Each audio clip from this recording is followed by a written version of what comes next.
guys back with another video. You know what I mean, prepping you guys for the future, all this kind of stuff that's coming. Actually, I've seen some people actually starting the beginning of some of the stuff I'm talking about, but I haven't actually seen them finish it or put it into a car. So maybe you guys could link some videos where people have finished products like this. But I wanted to add some categories to the car spectrum that we're talking about. You know, we got four-wheel drive, we got thrust, we got four-wheel drive plus thrust. I want to add more types of cars to this universe that we're talking about. So just to keep it clear, we got the thrust only type of car, which can be like a jet or a fuel burning kind of jet engine to make the thrust, or it could be an electric ducted fan or an EDF to make the thrust, or it could just be some kind of outboard prop or propeller, kind of like a hovercraft or something to make the thrust. So that's in the thrust only category. And we have the four-wheel drive, or even the wheel power cars, all the wheel power cars. But you could have gas or electric, front-wheel drive, all-wheel drive, whatever you want. And we got the four-wheel drive plus thrust car, brand new since 2013 or so, that we've been talking about here. I just want to kind of lay out how the things inside of it take up some space, and then talk about a four-wheel drive plus thrust plus generator car, and kind of how that would be laid out, and then maybe just a four-wheel drive plus a generator car. So just looking at the four-wheel drive plus thrust, you can kind of see you just got the EDF on top making the thrust, so the wind could, you know, get pushed out over the top somewhere unobstructed by everything else in the car. And down in the car somewhere, you'd have your motor to power the wheels, and you'd have to have an ESC and a four-wheel drive battery for that. And we got an EDF battery and an ESC for the EDF, and the receiver sends controls to the ESCs and the servo, and that's basically how that works. It could be laid out different ways for a four-wheel drive plus thrust vehicle. Of course, you don't have to have the EDF. You could have a jet turbine or something, make it a lot more thrust. Those just cost a lot more dangerous, a lot louder, like the things we discussed in other videos. But in this setup, we have it with two SCs and two different batteries, and it's just kind of for flexibility and ease of setup at this point. Flexibility wise, like we could say we want a 6S battery for the EDF, or we want an 8S battery for the EDF for maximum thrust, or we could say we want a 4S battery for the wheels, or we want to go all out and we need 6S power to the wheels also. So it's just kind of flexibility, mixing and matching, playing with power to weight ratios for different kind of track scenarios and things like that. So that's how the J2 and the J1 are set up. Some of the other stuff I can't tell you how they're set up just yet. But so carrying on, how would we add a generator, or what am I trying to do with adding a generator to this four-wheel drive plus thrust crazy thing already?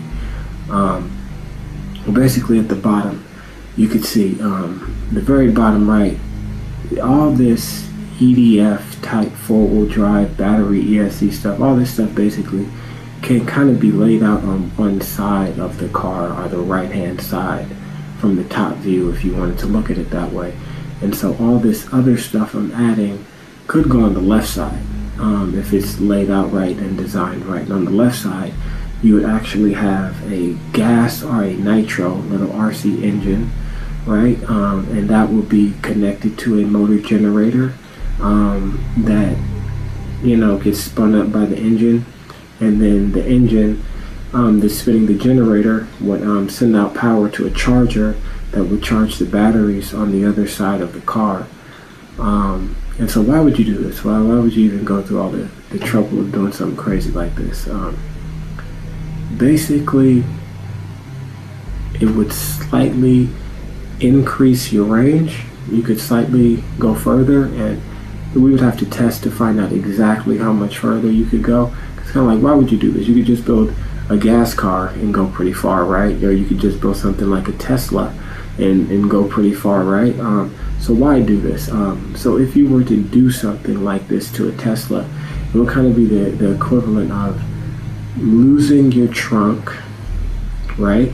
making your car heavier with some kind of small go-kart engine, or maybe a small motorcycle engine, throwing it in the trunk of your Tesla with a small gas tank, and letting that engine power a generator that would charge your batteries. So instead of you going your 200 plus miles or whatever, let's say you're 250 miles in your Tesla, you could go 310 miles because you have your 210 miles of your your normal full charge. But then when you ran out of that, your gas could run this engine that would charge your batteries to take you just a little bit further. And so the test is how much further, because, well, your efficiency isn't going to be as good as normal if you have a heavy engine and gas tank in your trunk, right? It's like you got a car full of people. You're not going to get the same kind of efficiency. So you're going to be cutting that down by this extra weight, also cutting your performance down by that extra weight. But at the same time, you are packing a high energy fuel with you that I think would give you more range. So I'm thinking of maybe doing this in the future, just because this is the kind of stuff I do, and I think it would be interesting to see how much further a car like this could go, or how long your run times could be out there with the RC like this. Because I take an RC car like this to the park and drive for 2 hours straight, or something like that. Who knows? So next would be the four-wheel drive plus generator car. So basically, electricity powers the Volt at all speeds.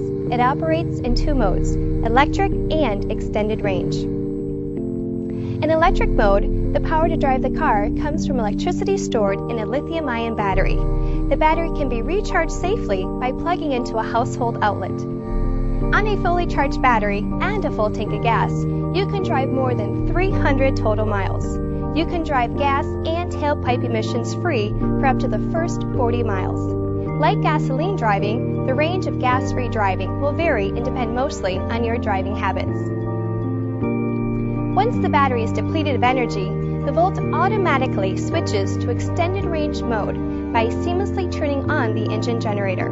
The engine creates electricity to power the Volt for several hundred additional miles. It's everything we've just been talking about, minus the thrust, minus your EDF part, basically, so you could save weight. And all the rules and things that we've been talking about in the whole series still apply.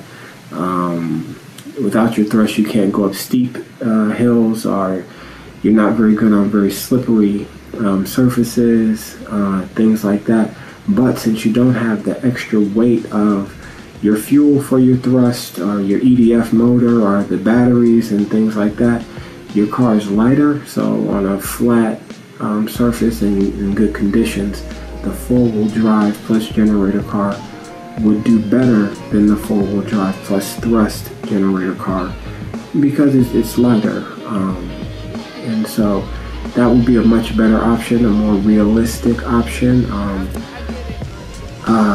Even if you tried to leave your thrust off, leave your EDF off, you would still be lugging it around with you, so you wouldn't want to really have that as a part of your vehicle unless you needed it, so to speak. Like a boosted board, most of them don't need EDF added to them. It just wouldn't add something. It would probably hurt you more so than help you in most scenarios. Flat ground, good weather, all this kind of stuff. So and last but not least, it's just kind of a joke here on the bottom left. It's like thrust only plus the generator. It's like, come on, bro, come on, bro. It's just kind of dumb.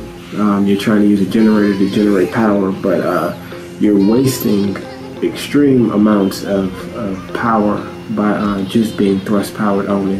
Thrust only is highly inefficient, so trying to build a generator thrust car would just kind of be laughable, unless you're talking about some really long steep hill climb up a mountain type of race, where in this one kind of weird scenario race you set up, a generator thrust car would actually benefit somebody. So yeah, that's the video, and stay tuned. I'm gonna try to keep some more stuff coming to you guys soon. I'm gonna get out there with the cars more so, stuff like that.